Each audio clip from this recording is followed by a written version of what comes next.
Hello, नमस्कार, आदाब, सत श्री अकाल और अस्सलाम वालेकुम। मैं हूं मोहम्मद अहमद काज़मी, लेकर आया हूं आपका पसंदीदा कार्यक्रम आपके रूबरू। आप मीडिया स्टार वर्ल्ड को इसलिए देखते हैं कि हम तमाम खबरें पूरे मजबूत रेफरेंसेस के साथ देते हैं और कुछ जानकार लोगों से आपकी मुलाकात कराते हैं, ताकि जो इंटरनेशनल गोदी मीडिया है और हमारा भारत का जो गोदी मीडिया है उससे हट करके आपके पास वो इंफॉर्मेशन पहुंचे जो वेस्टर्न मीडिया आप तक नहीं पहुंचाना चाहता। मैंने जिस तरह से इस मजबूती से पूरे इस जंग को कवर किया है, आप लोग बहुत नए हमारे सब्सक्राइबर हैं और मुसलसल आप हमारे चैनल को देख रहे हैं, पसंद कर रहे हैं। हमारी पूरी कोशिश रहती है कि आप तक सही इंफॉर्मेशन पहुंचाई जाए। आज हम एक बार फिर ईरान की राजधानी तेहरान से सीनियर जर्नलिस्ट अहमद अब्बास साहब से बात कर रहे हैं। अहमद अब्बास साहब ईरान रेडियो हिंदी के सीनियर जर्नलिस्ट हैं, 25 साल से ईरान में रहते हैं और आपने उनकी अब से पहले कई और वीडियो भी हमारे चैनल पर पसंद की हैं। कुछ वो वीडियो जो Iran radio Hindi YouTube channel से हमने अपने चैनल पर इस्तेमाल की और वो भी वीडियो जो हमने बराह रास्त उनसे इंटरव्यू करके बात की है। आज बहुत ही अहम इशू पर बात कर रहे हैं, इसलिए आप लोग आखिर तक जरूर देखिएगा। आपको बिल्कुल नए इंकशाफात, नई इंफॉर्मेशन मिलेगी। आज हम बात कर रहे हैं ईरान की फौजी ताकत की। वो आखिर कौन सी ताकत है जिसकी वजह से इजराइल और अमेरिका ने जंग रोकने के लिए वो शर्त कबूल की कि आखिरी थप्पड़ आप मारेंगे, आखिरी हमला आप करेंगे और हम जवाब नहीं दे सकते। यानी अमेरिका जो अपने आप को सुपर पावर कहता है, समझता है, और बहुत से दुनिया के मुल्क उसको सुपर पावर मानते भी हैं, लेकिन वो ईरान के सामने नहीं टिक सका, उसको फरार करना पड़ा। इसी तरह से इजराइल के खिलाफ भी आखिरी 3 घंटे जो हमले किए हैं ईरान ने, उन हमलों का भी जवाब देने का हक इजराइल के पास नहीं था। अब हम सीधे चलते हैं उनसे समझने के लिए कि आखिर फौज की क्या ताकत है। अहमद अब्बास साहब, वेलकम है आपका। मीडिया स्टार वर्ल्ड को आप वक्त दे देते हैं, उसके लिए बहुत बहुत शुक्रिया साहब का, धन्यवाद जी। आप ये बताइए कि आखिर ईरान के पास ऐसी वो कौन सी ताकत है, या कहा जाए कौन कौन सी ताकत है, फौजी ताकत खास तौर पर, जिसकी वजह से इतनी बड़ी कामयाबी मिली है। और अब भी बहुत ही एतमाद के साथ ईरान के जिम्मेदारान कह रहे हैं कि अगर अब के उकसाया तो हम जवाबी बल्कि फिर से कार्रवाई शुरू कर सकते हैं। गालिबन इसके मानी यह है कि अब हम इसका इंतजार नहीं करेंगे कि उधर से हमला हो, हम फिर भी हमले शुरू कर सकते हैं। क्या कुछ है वो ताकत? काजिम साहब, बहुत शुक्रिया आपका। प्लेटफॉर्म आपका बहुत अहम है मैसेज पहुंचाने के लिए, और आपके व्यूअर्स बहुत तवज्जो से आपका प्रोग्राम देखते हैं, जाहिर है उनकी तवक्कुआत हैं। हम भी कोशिश ये करेंगे कि जो कुछ हम तक मोतबर मालूमात पहुंचते हैं वो आपके जरिए जो नाजरीन हैं उन तक पहुंचे। ईरान की ताकत की अगर हम बात करें तो हमें 2 पहलुओं से इसे देखना होगा। एक तो है माइंडसेट का पहलू, यानी ये सोच कि हम अलग-अलग मैदानों में आगे बढ़ सकते हैं और ये तवानाई हमारे पास मौजूद है।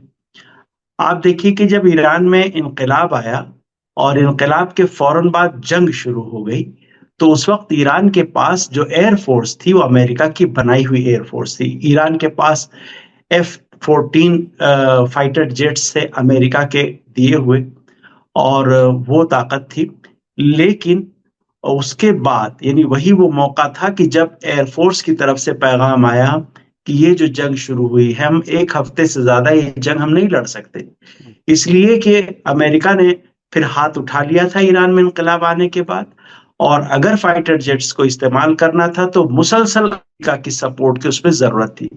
ये हम अलग से भी एक डिस्कस कर चुके हैं कि अगर आप फाइटर जेट्स किसी मुल्क से लेते हैं तो वो इस तरह की मशीन है, उसके पार्ट्स इस तरह के हैं कि उसको इस्तेमाल करते वक्त आपको बार बार वो जो मैन्युफैक्चरर कंट्री है उसकी मदद लेनी पड़ती है, बहुत से पार्ट्स आपको मंगाने पड़ते हैं, ओवरहॉल कराने पड़ते हैं, और अमेरिका वो सपोर्ट उठा चुका था। न सिर्फ ये कि सपोर्ट उठा चुका था, बल्कि ईरान को और ईरान के इनकलाब को सरनिगू करने की कोशिश में था, और ईरान पे जंग मुसल्लत करवाने में भी उसका बड़ा बुनियादी किरदार था। अब इस सूरत हाल में ईरान के पास क्या था कि अपना बचाव कैसे करे, अपना दिफा कैसे करे, वो एक लंबी फिर कहानी है। यहाँ पर ये आया फैसला, अब ये किया गया कि जब थोड़ा जंग आगे बढ़ गई कि भाई हम असलहों के सिलसिले में क्या करें। हमारे पास दो रास्ते हैं जिन पे हमें आगे बढ़ना है। एक तो हम अपनी एयरफोर्स को अपने तौर पर मजबूत करें, यानी हम अपनी एयरफोर्स को इस तरह से बनाएं और मजबूत करें कि अमेरिका की मदद की हमें जरूरत ना पड़े जब कभी जंग की सूरत हाल आए। तो अब इस वक्त जो फौजी माहिरीन थे और जो सियासी पॉलिसी साज थे, उन्होंने ये फैसला किया कि हमें फाइटर जेट्स की तरफ जाना ठीक नहीं होगा हमारे लिए, इसलिए कि अमेरिका तो पूरी तरह से हमारे खिलाफ है। और उस वक्त ऐसा माहौल था कि रशिया भी सद्दाम का साथ दे रहा था। ये एक अजीब सूरत हाल थी। तो इस बीच ये रास्ता निकला कि नहीं, हमें इधर नहीं जाना है, क्योंकि ये ऐसी चीज हम लेके आएंगे और मुसलसल मुस्तकिल तौर पर हम उनकी मदद मांगे जहां से हमने फाइटर जेट्स लिए हैं, बार बार उनसे हम कोऑर्डिनेट करें, तो ये तो सही नहीं है। हमें ऐसा कुछ करना पड़ेगा कि हम अपने पैरों पर खड़े हो सकें ऐसी सूरत हाल के लिए कि जब कोई नागहानी हालात पेश आ जाए। तो यहां से फैसला हुआ कि हमें मिसाइल की तरफ जाना है। मिसाइल का सिलसिला यह है कि आपके पास आ गया एक बार, तो बस आपके पास है, आप उससे फायर कर देंगे, वो खत्म। उसके लिए फिर आपको किसी की मदद की जरूरत फिर बाद में नहीं पड़ेगी। ये एक बुनियादी चीज वहां पर थी। तो ईरान ने एयरफोर्स पर बहुत ज्यादा बजट लगाने और काम करने के बजाय मिसाइल टेक्नोलॉजी की तरफ बढ़ना शुरू किया। ये 1984 की बात है जब ईरान ने मिसाइल पर काम शुरू किया। ये कौन सा जमाना था कि ईरान को लीबिया से मिसाइल मिले थे। लीबिया से ईरान मिसाइल लेके आया था, ईरान ने बनाए नहीं थे। लेकिन जो मैंने इसके बारे में तहकीकात की तो पता चला 30 मिसाइल ईरान को लीबिया से मिले थे। वो 30 मिसाइल आए, उनमें से 2 मिसाइल रोक लिए गए। ईरान के जो डिफेंस के IRGC के लोग थे, उन्होंने 2 मिसाइल रोक लिया, इसको इस्तेमाल नहीं करना है, इसके हम रिवर्स इंजीनियरिंग करेंगे, इसको हम खोल देंगे, इसके पार्ट्स खोल देंगे और देखेंगे कि कैसे बनता है, फिर हम बनाने की कोशिश करेंगे। अब इस मौके पे सुप्रीम लीडर का बड़ा अहम रोल था। उस मौके पर उन्होंने दौरा भी किया था उस जगह का जहां ये मिसाइल रखे हुए थे, और वो लोग तैयारी कर रहे थे, जो एक्सपर्ट्स थे, जो रिसर्च का काम कर रहे थे, वो तैयारी कर रहे थे कि हमें रिवर्स इंजीनियरिंग शुरू करनी है। टाइम लग रहा था। तो सुप्रीम लीडर उस वक्त तो वो ईरान के प्रेसिडेंट थे, ये जब की बात है। उस वक्त इमाम खुमैनी हयात थे और आयतुल्ला खामेनी प्रेसिडेंट थे। उन्होंने कहा कि भाई ऐसा है, आप इसको शुरू करें, नहीं तो हम इसको दे देंगे इस्तेमाल करने के लिए। एक तरह से उनको ये कहना चाह रहे थे आप लेट ना करें, तामुल में इतना ना पड़े, इतना सोच में ना पड़े। तो वहां से रिवर्स इंजीनियरिंग शुरू हुई और काम का आगाज हुआ। फिर रफ्ता रफ्ता उसमें पेशरफ्त हुई। होते होते ये सिलसिला आगे बढ़ा और आगे के बरसों में फिर ये हुआ कि ईरान ने चाइना से मिसाइल लिए और नॉर्थ कोरिया से मिसाइल लिए। नॉर्थ कोरिया के साथ ईरान का मिसाइल टेक्नोलॉजी के सिलसिले में एक ताउन, एक सहयोग चला है कई साल, और उस सहयोग और ताउन से ईरान ने अपना शहाब मिसाइल डेवलप किया। शहाब स्कड मिसाइल था, शहाब 1 खासतौर पर। इसकी जो दूरी थी शहाब 1 तो वही स्कड मिसाइल है। उसके बाद जब शहाब 2 और शहाब 3 बना ईरान ने 1300, 1600 और 1900 किलोमीटर की रेंज के शहाब 3 तक ईरान ने नॉर्थ कोरिया की मदद से डेवलप किया। अच्छा, इस सिलसिले में हमें जो स्टडी की ये भी पता चला कि नॉर्थ कोरिया की मिसाइल टेक्नोलॉजी जो है वो रशिया से चाइना को गई, चाइना से नॉर्थ कोरिया को गई। इस तरह का उनका मिसाइल टेक्नोलॉजी का सफर है। ये मैं इसलिए बता रहा हूं कि इसमें एक पॉइंट है जो आगे चल के मैं बताता हूं। अब जब ईरान 1600 और 1900 किलोमीटर के मिसाइल बनाने लगा रेंज के, तो उसके बाद ये अंदाजा हुआ कि नॉर्थ कोरिया भी थोड़ा सा अब पीछे हटने लगा कि ये ईरान अगर रेंज बढ़ाएगा तो उस पर असल में प्रेशर भी पड़ रहा था यूरोपियन कंट्रीज से कि अगर अब रेंज और आगे बढ़ी तो फिर हमारे इलाके ईरान की रेंज में आ जाएंगे, ईरान की मिसाइलों की जद में आ जाएंगे, तो वो पीछे हटने लगा। ईरान ने लेकिन क्या किया था कि नॉर्थ कोरिया के साथ काम करने के साथ साथ अपना अलग से पैरेलल भी काम जारी रखा था। वो ये तो सरफेस टू सरफेस मिसाइल का था नॉर्थ कोरिया के साथ, लेकिन सरफेस टू एयर मिसाइल का काम ईरान की डिफेंस मिनिस्ट्री के तहत एक इंडस्ट्री जो हथियारों की है, उसने एक अलग से काम शुरू किया था।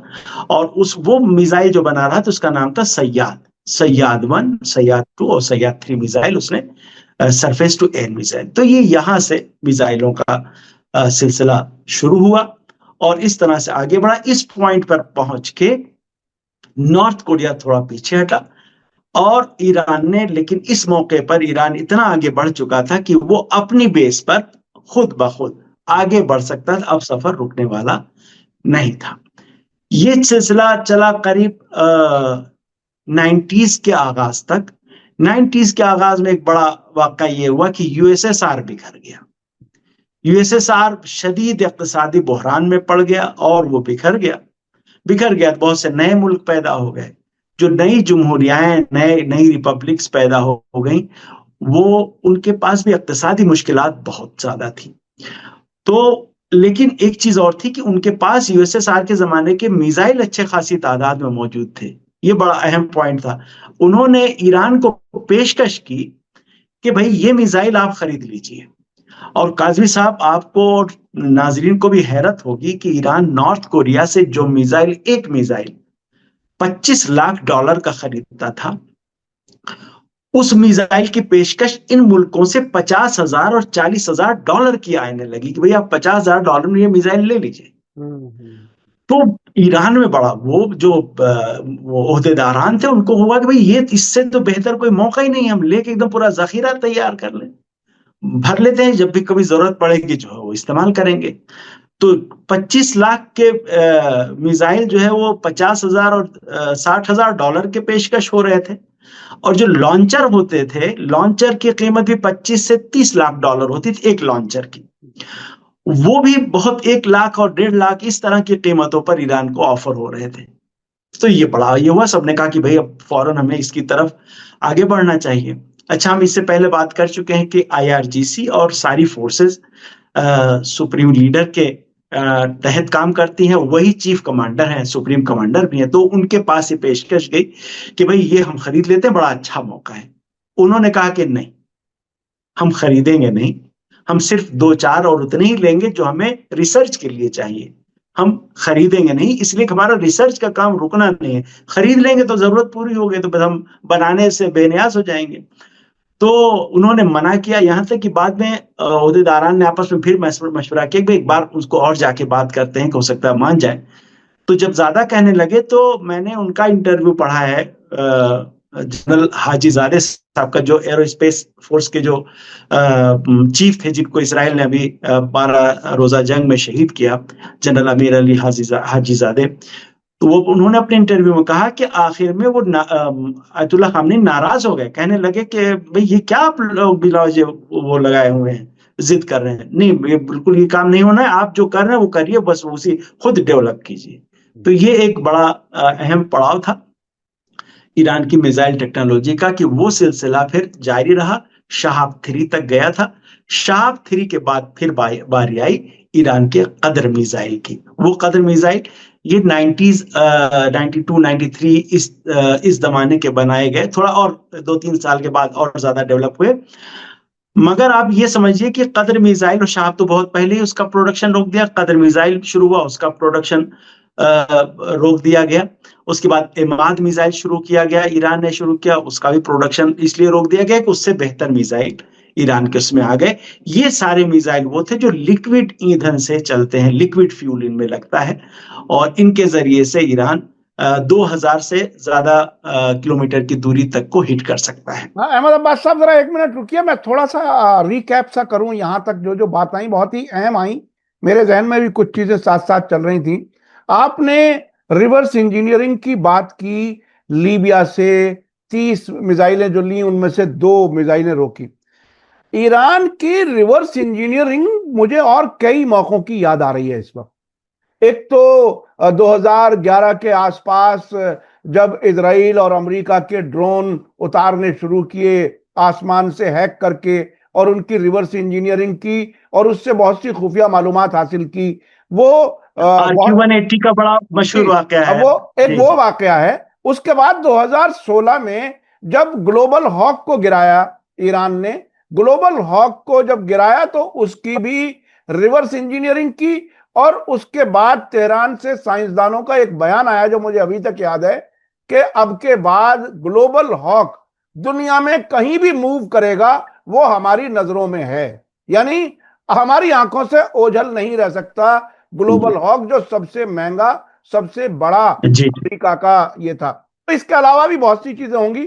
तो ये रिवर्स इंजीनियरिंग बहुत ही कमाल की करते हैं। और जिस तरह से आपने बताया कि रहबर मौजम सुप्रीम लीडर ने इतने सस्ते मिसाइल मिलने के मौके को भी गंवा करके अपने यहां मिसाइल की रिसर्च एंड डेवलपमेंट आगे बढ़ाते रहे और ये यहां तक पहुंचे। अच्छा, इसका एक बड़ा फायदा, आपकी बात जहां तक चलेगी वो तो मैं सुनूंगा ही, इसका एक बड़ा फायदा यह भी होगा कि इस जो कुछ इन्होंने डेवलप किया, यहां की इंफॉर्मेशन कहीं और लीक नहीं हुई होगी इन तमाम हथियारों की, जिसकी वजह से हो सकता है इजराइल और अमेरिका के जो डिफेंस सिस्टम नाकाम हुए, इस हद तक इनको भी पता नहीं होगा कि शायद कि ईरान ने अपना क्या कुछ बना लिया। जी, आप अपनी बात जारी रखें।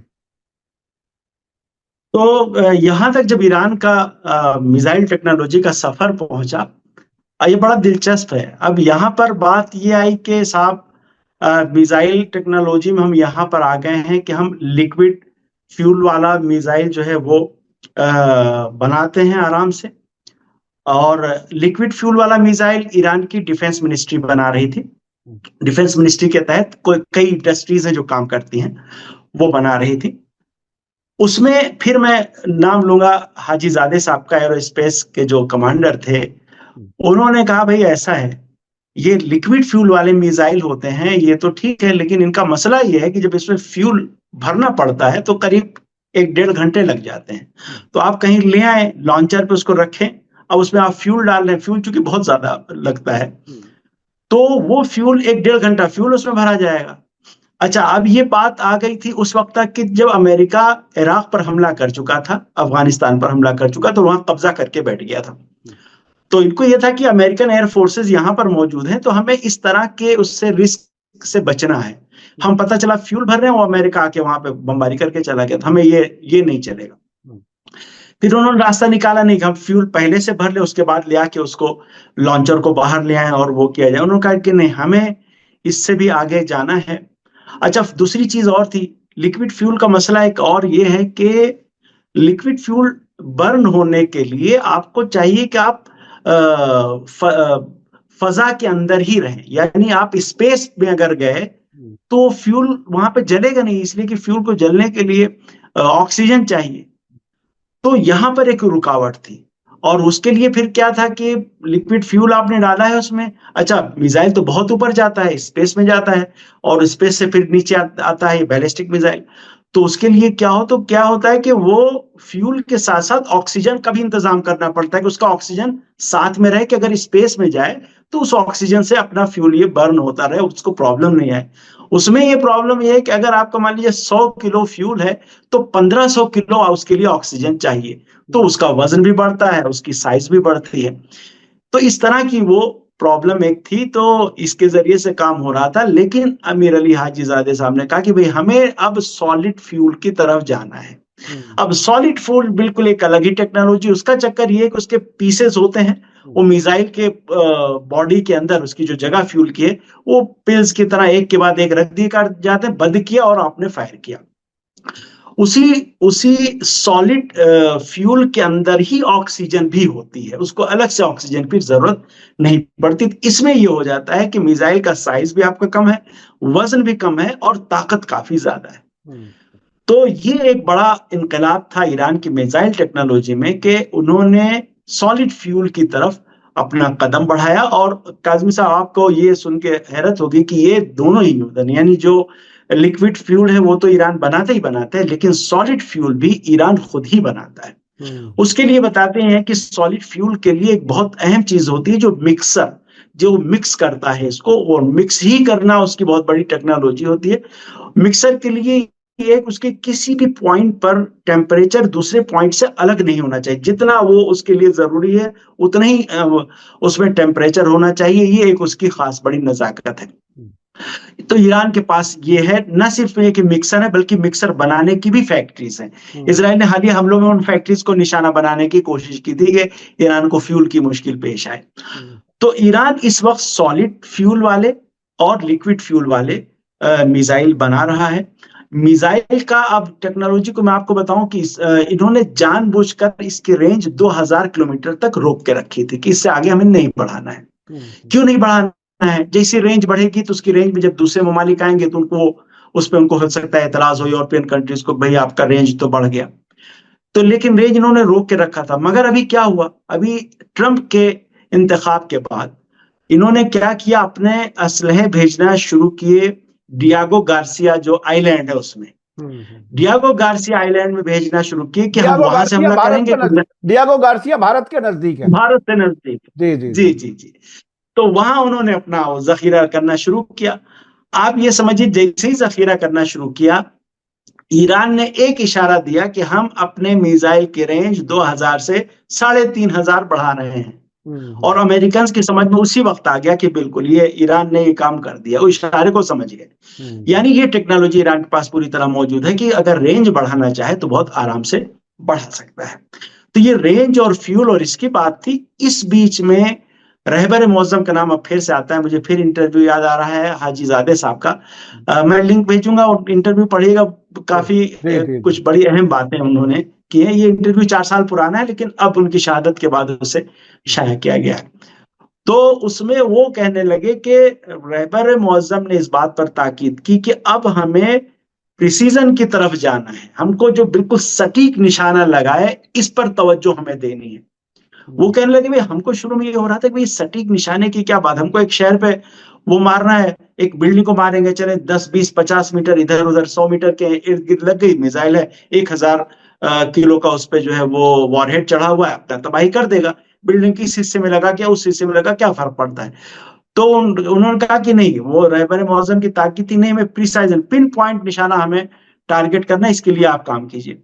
कहने लगे। बाद में क्या हुआ कि जब हमें ये दहशतगर्दों के खिलाफ कार्रवाई, दाइश और ये सब फितना शुरू हुआ, जब वो कार्रवाई करनी पड़ी तो कहा हमें उसमें बड़ा उसका काम आया। क्योंकि ये फौज की तरह थे नहीं कि महाज हों और बेसेस हों, का ये मोहल्लों में और इलाकों में, रहायशी इलाकों के अंदर थे। पता चला 10 घर हैं, उसमें एक घर के अंदर वो दहशतगर्द मौजूद है और दहशतगर्द के अफराद मौजूद है। कहा हम उसी घर को मारते थे और एग्जैक्ट वही उसी जगह पे जाके लगता था। तो कहने लगे हमें रहबर मौजम की बात फिर याद आई कि वाकई उनकी जो बातें हैं, जो ताकीद है, जो रिकमेंडेशंस होती हैं, वो उसका जरूर कोई ना कोई अहम मकसद होता है और खास मौकों पे उसकी हिकमत पता चलती। अच्छा अहमद अब्बास साहब, वक्त बहुत कम रह गया है, लेकिन मैं इसमें यह जानना चाहता हूं कि अगर आप मुख्तलिफ जो मिसाइलें इस वक्त हैं, वो मिसाइलें जो इस्तेमाल हो चुकी इस वक्त तक, और वो मिसाइलें जो और भी तैयार हैं जिनका ऐलान किया जा चुका है, उनके कुछ अगर मुख्तसर आप रेंज के साथ कुछ बता सकें तो थोड़ा सा और समझने वालों को शायद आसानी होगी। देखिए, अब तक जो मिसाइल इस्तेमाल हुए थे उसमें एक क़याम मिसाइल इस्तेमाल हुआ। ईरान ने अपना कदर मिसाइल भी इस्तेमाल किया, जो मैंने बताया कि 20 साल 25 साल पहले उसका प्रोडक्शन रुक गया था। ईरान ने इसमें वो सब भी इस्तेमाल कर लिए। एक चीज मैं और बताऊंगा काजी साहब, इसी दौरान हमें बड़ी दिलचस्प चीज ये पता चली कि ईरान ने, इजराइल तो बड़ा हंगामा मचा रहा था कि तेहरान का आसमान हमारे कंट्रोल में आ गया, हम जा रहे हैं आ रहे हैं, लेकिन एक्चुअली इसके बरक्स ये हुआ था कि पूरे इजराइल का आसमान ईरान के कंट्रोल में था। और उसकी दलील ये है कि ईरान यहां से शाहिद 136 ड्रोन फायर करता था, उसकी स्पीड है 180 किलोमीटर पर आवर। वो धीरे धीरे चलता हुआ घंटों में जाके और अपने टारगेट पर लगता था, इसराइल उसको रोक नहीं पाता था। जो तो एक एक्सपर्ट थे, हमसे बता रहे थे कि कहा मुझे भी ये ताज्जुब हुआ कि भाई हमारे पास उससे अच्छा ड्रोन है जो 500 की स्पीड से जाता है। तो कहा कि वो उन्होंने ये फैसला किया कि नहीं, ये हमें इसी को मारना है, 50 किलोग्राम का वो लेके जाएगा, वॉरहेड लेके जाएगा, जाके करेगा धमाका, वो कोई इसराइल रोक नहीं पा रहे हैं कुछ भी। यानी यानी तो एक तरह यानी से यानी यानी अपना हथियार भी टेस्ट हो जाएगा और दुश्मन की ताकत भी पता चल जाएगी कि वो रोक सकता है या नहीं रोक सकता। एग्जैक्टली जी जी बल्कि दुश्मन बेनकाब एक तरह से हो गया कि वो उसको भी रोक नहीं पा रहा था जी इसराइल, जी जी और वो जाके अपने टारगेट को हिट कर रहा था। और मिसाइलों की हम बात करें तो कुछ मिसाइल ऐसे हैं, जैसे सिज्जील मिसाइल जो है, ये भी जो बड़ा एंजल और क्या क्या उसके लिए कहा, बड़ी खूबसूरत तस्वीर बना के वो हो गया। वो भी सॉलिड फ्यूल का मिसाइल है, सिज्जील। और वो भी बड़ा अहम है कि उसको भी रोक नहीं सकते, उसको भी किसी तरह से रोक नहीं सकते। इसमें यानी कोई भी एयर डिफेंस उसे रोक नहीं सकता। इस तरह से उसको डिजाइन किया गया है। इस एक इस अगर जंग में वक्त इस जंग में सबसे ज्यादा जो जिक्र हुआ था वो या फतह जो मिसाइल है उसका काफी जिक्र था। सिज्जील उसके बाद में इंट्रोड्यूस की गई, जी फिर उसके बाद में शायद एक दो और ऐसा भी हुआ था कि 2-3 दिनों के अंदर एक एक नई मिसाइल इंट्रोड्यूस की गई थी। इस तो जी ये जी इनके एग्जैक्टली। बारे में थोड़ा सा खास तौर पे बता दीजिए। देखिए, फत्ताह मिसाइल जो है, वो उसका भी यही है कि कोई फत्ताह टू, उसकी जो सीरीज है फत्ताह टू आ गई, इसमें भी मैं इसका भी फिर रहबर का नाम याद है। इसका नामकरण, इसका जो नाम रखा है वो रहबर ने इसका नाम रखा। इसकी जब खुसूसियात उनको बताई गई कि इसकी खुसूसियत क्या है, तो उन्होंने इसका नाम रखा। ये नाम उनकी तरफ से आया है, फत्ताह। अब फत्ताह वन और फत्ताह टू, इसकी खास बात यह है काजमी साहब कि ये मिसाइल जब फायर होता, नहीं मालूम कितना टाइम है, कि अगर 2-3 मिनट का टाइम है तो मैं इसकी हाँ हाँ खुसूसियत हाँ जी हाँ बताता हूँ। है जी। ये मिसाइल जब एक्चुअली फायर होता है, और फायर होके मान लीजिए इसराइल तक इसकी इस स्पीड, उस वक्त जब पूरी स्पीड लेता है ये 18 माख इसकी स्पीड है। और ये इस स्पीड से फिर स्पेस के अंदर जाता है और फिर वापस आता है एयर स्पेस में और अपने टारगेट को हिट करता है। तो जब ये स्पेस में जाता है, एक तो ये कि इसका जो भी फ्यूल है 1 मिनट के अंदर जल के, 1 से 1.25 मिनट में जल के खत्म हो जाता है। फिर वो जो उसको एनर्जी दे देता है, उसी एनर्जी से वो बाकी का पूरा जो सफर है 2000 किलोमीटर का, वो उसी ताकत के जरिए से, जो फोर्स उसको धक्का दिया है उसकी बॉडी ने, बल्कि वो गिर भी जाती है, उसका जो बूस्टर है वो गिर जाता है, वॉरहेड जाता है, वो उसी की मदद से अपने टारगेट तक पहुंच जाता है। एक चीज तो ये है। दूसरी बात यह है कि इसमें एक दूसरा इंजन भी, सेकंड इंजन भी लगाया गया है। वो इंजन आगे जाके फिर स्टार्ट लेता है, तब जब स्पेस से ये वापस एयर स्पेस में आता है। एयर स्पेस में जब आता है तो उसकी स्पीड कम हो जाती है, 2 माह तक रह जाती है। तो अब जब 2 माह में है तो उसको एयर डिफेंस आराम से वो कर लेगा, उसे रोक सकता है। तो दूसरा इंजन उससे थोड़ा सा पहले स्टार्ट होता है और उसकी स्पीड को फिर से 8 माह तक ले जाता है, यानी करीब करीब वही स्पीड जो इंटरसेप्टर की होती है। फिर वो नहीं रोक पाता, इंटरसेप्टर उसको इंटरसेप्ट नहीं कर पाता। तीसरी चीज उसकी ये है कि मैनोवर करता है, यानी डायरेक्ट जाने के बजाय वो दाएं बाएं होते हुए और इस तरह जाके अपने उसको हिट करता है। तो इसलिए इंटरसेप्टर के लिए नामुमकिन हो जाता है कि इसको रोक पाए। तो ये बहुत ही दिलचस्प है। उसके अलावा और कौन कौन सी मिसाइलें हैं और कितनी रेंज तक की हैं? इसराइल को कौन कौन सी मिसाइलों की उम्मीद करनी चाहिए अब नई अगर जंग होती है तो? खुर्रमशहर एक मिसाइल है। उसका उसका एक वो उसकी खास बात है कि बड़ा काफी हैवी मिसाइल, उसका वॉरहेड बहुत हैवी है। 1.5 से 2 टन का बताया जाता है कि वॉरहेड है उसका। और यहाँ तक है कि उसके वो एक वॉरहेड में फिर 80 वॉरहेड है। यानी वो मिसाइल जब अपने टारगेट के करीब पहुंचेगा तो एक मिसाइल एक्चुअली 80 मिसाइल बन जाएगा। तो कोई भी इंटरसेप्टर रोक नहीं सकता उसे, मुमकिन नहीं है। तो इसको ईरान ने बहुत इस्तेमाल नहीं किया, इसको इस्तेमाल ही नहीं किया, खुर्रमशहर की खबर नहीं आई। और ईरान के भी अगली जो महारत है वो इसमें है कि वॉरहेड की तादाद इतनी ज्यादा हो जाएगी कि वो इजराइल में कोई जगह बची नहीं रहेगी। अगर मारना चाहेंगे कोई भी टारगेट बचेगा नहीं। तो इसमें है कि जिस तरह से वो किसी भी उसके लिए रोक पाना मुमकिन नहीं होगा, जो एयर डिफेंस के जितने भी मिसाइलें नाकाफी हो जाएंगे। तो ये इजराइल बच नहीं सकता यानी उसकी अब जान बचानी अब बहुत ज्यादा मुश्किल होगी। मैं आपका बहुत शुक्रिया अदा करना चाहता हूं, जिस तकनीकी डिटेल्स आपने बताई हैं, लिक्विड फ्यूल से फिर सॉलिड फ्यूल पर आना, फिर उसके बाद रेंज बढ़ाने के लिए इम्कानात पॉसिबिलिटीज क्या हैं वो आपने बताई, और प्रेसीजन के लिए जो ताकीद है जिसकी बहुत तारीफ की जा रही है। मुझे किसी ने बताया कि तेहरान में या जहां से भी ऑपरेट हो रहा था उसमें बहुत सी खवातीन थी जो कंप्यूटर पर बैठ करके इन मिसाइलों को ऑपरेट कर रही थी ईरान की तरफ से और इजराइल के खिलाफ। क्या खवातीन की इतनी ट्रेनिंग भी होती है ईरान में? वो जो तस्वीर आई काज़मी साहब, मैं उसको अलग से चेक नहीं कर पाया, तो एग्ज़ैक्टली उस तस्वीर के बारे में तो कुछ नहीं कह पाऊँगा, लेकिन ख़वातीन यहाँ पर हर शोबे में बहुत ज़्यादा एक्टिव हैं। और कोई भी शोबा ऐसा नहीं है कि जहाँ उनकी सरगर्मियाँ नहीं और बहुत महारत के साथ काम कर रही हैं। और यहाँ की ख़वातीन के सिलसिले में जो एक प्रोपेगेंडा है, और वो भी प्रोपेगेंडा कम से कम इंडियंस के लिए या जो वेस्टर्न कंट्रीज़ हैं वो तो एक साजिश के तहत ये प्रोपेगेंडा करते हैं, लेकिन जो बाकी लोग हैं उनको समझने की ज़रूरत ये है कि ईरान में जो ख़वातीन हैं वो उनका कंट्रीब्यूशन बहुत ज़्यादा है। और ये इमाम ख़ुमैनी ने जब इनक़िलाब लाया और जो जंग शुरू हुई उस वक़्त से लेके ये अब तक चला रहा है। जब यहाँ भी जंग शुरू हुई उस वक़्त हमने देखा कि किस तरह से अलग-अलग तबके के लोग कैसे एक्टिव हुए थे, कैसे उन्होंने अपनी-अपनी ज़िम्मेदारियाँ सँभाली थी, किसको क्या करना है। तो उसमें ये है कि ख़वातीन ज़रूर मौजूद हैं और पूरी तरह से शामिल हैं यूनिवर्सिटीज़ में, रिसर्च के जो सेंटर्स हैं उसमें, और बाकी जो मराकिज़ हैं। तो बहुत बहुत बहुत शुक्रिया अहमद अब्बास साहब। मैं चाहूंगा कि एक और मौके पर फिर आपसे बात की जाए, ईरान के ड्रोन्स पर खास तौर पर हम बात करें, ताकि वो एक अलग से पूरे तमाम पहलू ड्रोन के कवर कर लिए जाएं। मैं अपने दर्शकों से एक तरह से मैं बताऊंगा कि हम कोशिश करेंगे कि अहमद अब्बास साहब से जल्दी ही ईरान के ड्रोन्स पर भी बात की जाए, ताकि आपके समझ में आ सके कि ये ड्रोन और मिसाइल से किस तरह से ईरान पूरी तरह से हावी हुआ है उन ताकतों के खिलाफ जो अपने आप को दुनिया का सुपर पावर समझती रही हैं। बहुत बहुत शुक्रिया अहमद अब्बास साहब, आपने तेहरान से हमें टाइम दिया।